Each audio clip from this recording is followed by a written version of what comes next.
اب دوسری بات یہ سمجھیے کہ وَاسْتَعِینُوا، مدد حاصل کرو. دو باتیں اس میں آئیں گی، مدد کس سے حاصل کرنی ہے اور کس چیز پر حاصل کرنی ہے. مدد ظاہر بات ہے کسی مقصد کے لیے آپ کام کر رہے ہو، کام مشکل ہے، بھاری ہے، تو آپ مدد طلب کرتے ہیں، بھائی آؤ ذرا میرا ہاتھ بٹاؤ. تو یہ استعانت کس چیز پر ہے؟ اس کا ذکر اول تو ہم پڑھ چکے ہیں سورہ حج کے آخری رکوع میں، کہ یہ ایک عظیم ذمہ داری کا بوجھ تھا جو اب امت کی حیثیت سے امت پر، جبکہ اب امت کی تاج پوشی ہو گئی، کورونیشن ہو گئی، تو اب وہ ذمہ داری اس کے کاندھوں پر آ گئی. وہ ذمہ داری کیا ہے؟ سورہ حج کے آخری رکوع میں ہم نے دیکھا تھا کہ اللہ تعالیٰ کی طرف سے جو نبی آتے رہے دنیا میں اور جو وحی آتی رہی، اس وحی کی دو کڑیاں ہوتی تھیں. اللہ یستفی من الملائکۃ رسلا ومن الناس، اللہ چن لیتا ہے اپنے فرشتوں میں سے بھی اپنے پیغامبر اور انسانوں میں سے بھی. فرشتہ اللہ سے لیتا ہے، یہ رسول ملک ہے، یہ بھی پیغامبر ہے، ایلچی ہے، پیغام پہنچانے والا ہے. رسول کسے کہتے ہیں؟ پیغام رسانی کرنے والا، پیغام پہنچانے والا. تو یہ وحی پہنچانے والا فرشتہ جبرائیل، یہ پہلی کڑی ہے، اسے ہم کہیں گے رسول ملک. رسول ملک نے آ کر رسول بشر محمد صلی اللہ علیہ وسلم کو بات پہنچا دی. اب یہ حضور کا کام تھا کہ وہ آگے پہنچا، یہ ذمہ داری آگے ہے. تو حضرت آدم سے لے کر حضرت محمد تک صلی اللہ علیہ وسلم مسلسل یہی دو کڑیاں رہی. حضرت ابراہیم آئے، ان پر وحی آ گئی، وحی لانے والا فرشتہ ہے، انہوں نے اپنی قوم کو پہنچا دی.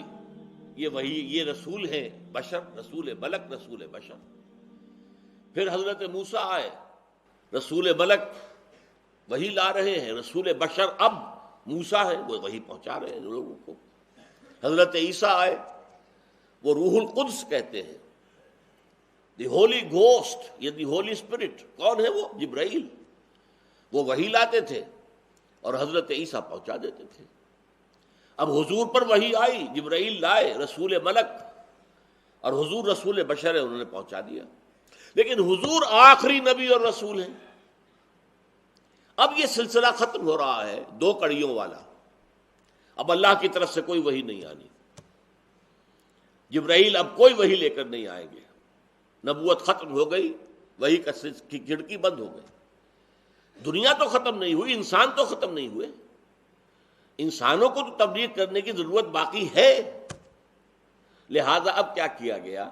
اب کوئی نئی وحی نہیں آئے گی، جبرائیل کوئی وحی نہیں لائیں گے، کوئی نبی نہیں ہوگا، رسول ملک نہیں ہوگا، رسول بشر نہیں ہوگا. امت مسلمہ کو ایک تیسری کڑی کے طور پر، ایک کڑی، دوسری کڑی، تیسری کڑی اب لگ گئی ہے مستقل تا قیام قیامت. یہ امت مسلمہ اب سلسلہ رسالت کی کڑی بن گئی ہے. رسول نے لیا جبرائیل سے، جبرائیل نے لیا اللہ سے، رسول نے لیا جبرائیل سے، پہنچا دیا امت کو، امت نے لیا محمد سے اور پہنچایا پوری نوع انسانی کو. اب ظاہر بات ہے کہ رسالت کتنا کٹھن ذمہ داری کا معاملہ ہے. حضور نے کیسے کیسے شدائد اور مصائب جھیلے ہیں، سیرت تو ہمارے سامنے ہے. اس لیے بڑی نازک ذمہ داری کا معاملہ ہے.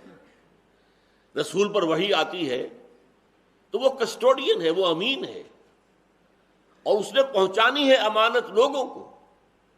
اگر خدا نہ خواستہ اس کی طرف سے کوتاہی ہو جائے تو لوگ بچ جائیں گے، رسول پکڑا جائے گا. اسی لیے سورہ اعراف کی 6 آیت میں فرمایا گیا وَلَنَسْأَلَنَّ الَّذِينَ أُرْسِلَ إِلَيْكُمْ وَلَنَسْأَلَنَّ الْمُرْسَلِينَ. ہم پوچھ کر رہیں گے ان لوگوں سے بھی جن کی طرف رسول بھیجے گئے.